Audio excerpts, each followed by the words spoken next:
Chapitre 10. Où Passepartout est trop heureux d'en être quitte en perdant sa chaussure. Personne n'ignore que l'Inde, ce grand triangle renversé dont la base est au nord et la pointe au sud, comprend une superficie de 1400 000 milles carrés, sur laquelle est inégalement répandue une population de 180 millions d'habitants. Le gouvernement britannique exerce une domination réelle sur une certaine partie de cet immense pays.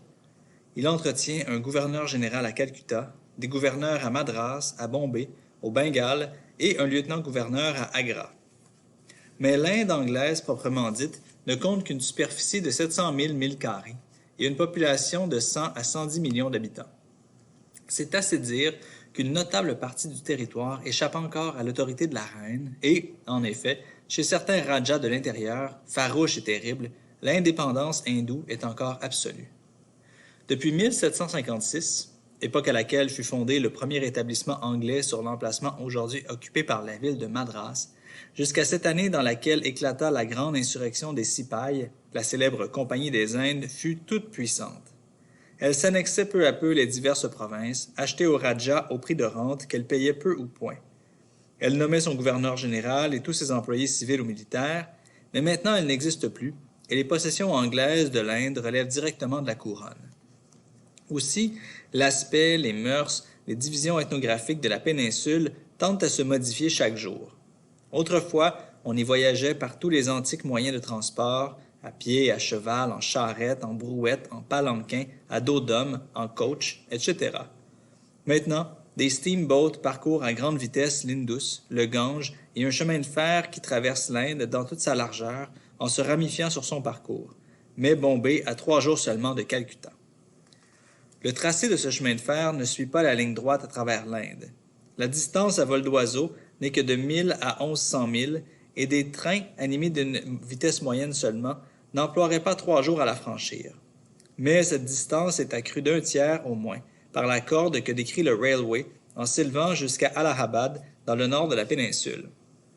Voici en somme le tracé à grands points du Great Indian Peninsular Railway. En quittant l'île de Bombay, il traverse Salsette, saute sur le continent en face de Tana, franchit la chaîne des Ghats occidentales, court au nord-est jusqu'à Burhampur, sillonne le territoire à peu près indépendant du Bundelkhund, s'élève jusqu'à Allahabad, s'infléchit vers l'est, rencontre le Gange à Bénarès, s'en écarte légèrement et, redescendant au sud-est par Burdivan, et la ville française de Chandernagore. Il fait tête de ligne à Calcutta. C'était à 4h30 du soir que les passagers du Bongolia avaient débarqué à Bombay et le train de Calcutta partait à 8 heures précises. Mr. Fogg prit donc congé de ses partenaires, quitta le paquebot, donna à son domestique le détail de quelques emplettes à faire, lui recommanda expressément de se trouver avant 8 heures à la gare et, de son pas régulier qui battait la seconde comme le pendule d'une horloge astronomique, il se dirigea vers le bureau des passeports. Ainsi donc, des merveilles de Bombay, il ne songeait à rien voir, ni l'hôtel de ville, ni la magnifique bibliothèque, ni les forts, ni les docks, ni le marché au coton, ni les bazars, ni les mosquées, ni les synagogues, ni les églises arméniennes, ni la splendide pagode de Malebar Hill, ornée de 2 tours polygones. Il ne contemplerait ni les chefs-d'œuvre d'Elephanta, ni ses mystérieux hypogées, cachés au sud-est de la rade, ni les grottes Kanhéri de l'île Salsette, ces admirables restes de l'architecture bouddhiste. Non, rien. En sortant du bureau des passeports, Phileas Fogg se rendit tranquillement à la gare, et là, il se fit servir à dîner. Entre autres mets, le maître d'hôtel crut devoir lui recommander une certaine giblotte de lapin du pays, dont il lui dit merveille. Phileas Fogg accepta la giblotte et la goûta consciencieusement, mais, en dépit de sa sauce épicée, il la trouva détestable.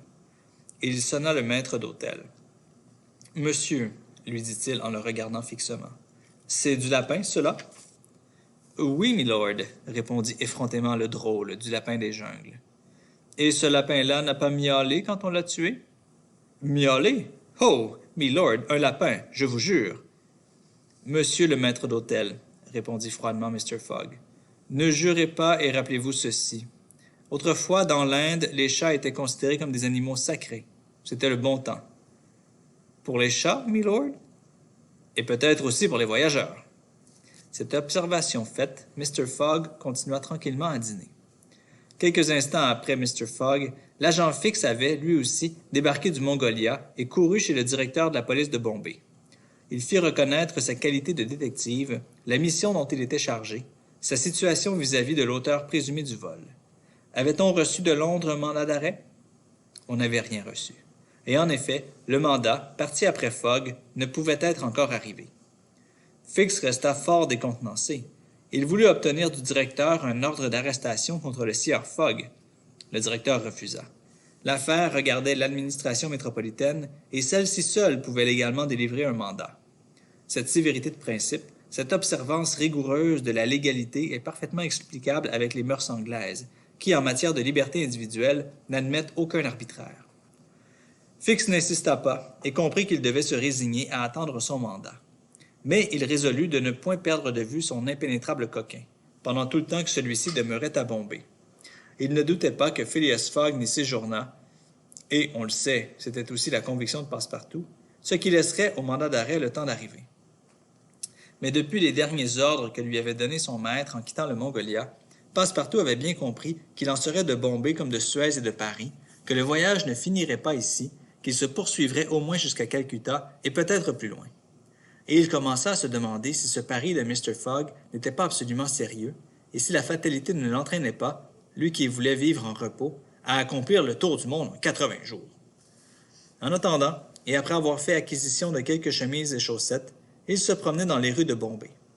Il y avait grand concours de populaires, et au milieu d'Européens, de toute nationalité, des Persans à bonnets pointus, des Bougnats à turbans ronds, des Sindes à bonnets carrés, des Arméniens en longues robes, des Parsis à mitre noire. C'était précisément une fête célébrée par ces Parsis ou Guèbres, descendants directs des sectateurs de Zoroastre, qui sont les plus industrieux, les plus civilisés, les plus intelligents, les plus austères des hindous, race à laquelle appartiennent actuellement les riches négociants indigènes de Bombay. Ce jour-là, ils célébraient une sorte de carnaval religieux, avec processions et divertissements, dans lesquels figuraient des bayadères vêtus de gazes roses brochés d'or et d'argent, qui, au son des viols et au bruit des tam-tams, dansaient merveilleusement et avec une décence parfaite d'ailleurs. Si Passepartout regardait ces curieuses cérémonies, si ses yeux et ses oreilles s'ouvraient démesurément pour voir et entendre, si son air, sa physionomie était bien celle du boubi, le plus neuf qu'on peut imaginer, il est superflu d'y insister ici. Malheureusement pour lui et pour son maître, dont il risqua de compromettre le voyage, sa curiosité l'entraîna plus loin qu'il ne convenait. En effet, après avoir entrevu ce carnaval par-ci, Passepartout se dirigeait vers la gare quand, passant devant l'admirable pagode de Malebar Hill, il eut la malencontreuse idée d'en visiter l'intérieur. Il ignorait deux choses.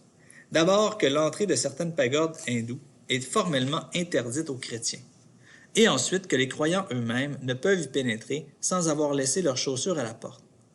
Il faut remarquer ici que, par raison de scènes politiques, le gouvernement anglais, respectant et faisant respecter jusque dans ses plus insignifiants détails la religion du pays, punit sévèrement quiconque en viole les pratiques. Passepartout, entré là, sans penser à mal, comme un simple touriste, admirait, à l'intérieur de Malebar Hill, ce clinquant éblouissant de l'ornementation brahmanique, quand soudain il fut renversé sur les dalles sacrées. Trois prêtres, le regard plein de fureur, se précipitèrent sur lui, arrachèrent ses souliers et ses chaussettes et commencèrent à le rouer de coups en proférant des cris sauvages. Le Français, vigoureux et agile, se releva vivement. D'un coup de poing et d'un coup de pied, il renversa deux de ses adversaires, fort empêtrés dans leurs longues robes, et, s'élançant hors de la pagode de toute la vitesse de ses jambes, il eut bientôt distancé le troisième hindou, qui s'était jeté sur ses traces en ameutant la foule. À 8h moins 5, quelques minutes seulement avant le départ du train, sans chapeau, pieds nus, ayant perdu dans la bagarre le paquet contenant ses emplettes, Passepartout arrivait à la gare du chemin de fer. Fix était là, sur le quai d'embarquement. Ayant suivi le sieur Fogg à la gare, il avait compris que ce coquin allait quitter Bombay. Son parti fut aussitôt pris de l'accompagner jusqu'à Calcutta, et plus loin s'il le fallait. Passepartout ne vit pas Fix, qui se tenait dans l'ombre, mais Fix entendit le récit de ses aventures, que Passepartout narra en peu de mots à son maître. « J'espère que cela ne vous arrivera plus, » répondit simplement Phileas Fogg, en prenant place dans un des wagons du train. Le pauvre garçon, pieds nus et tout déconfit, suivit son maître sans mot dire. Fix allait monter dans un wagon séparé quand une pensée le retint et modifia subitement son projet de départ. « Non, je reste, » se dit-il. « Un délit commis sur le territoire indien? Je tiens mon homme. » En ce moment, la locomotive lança un vigoureux sifflet et le train disparut dans la nuit.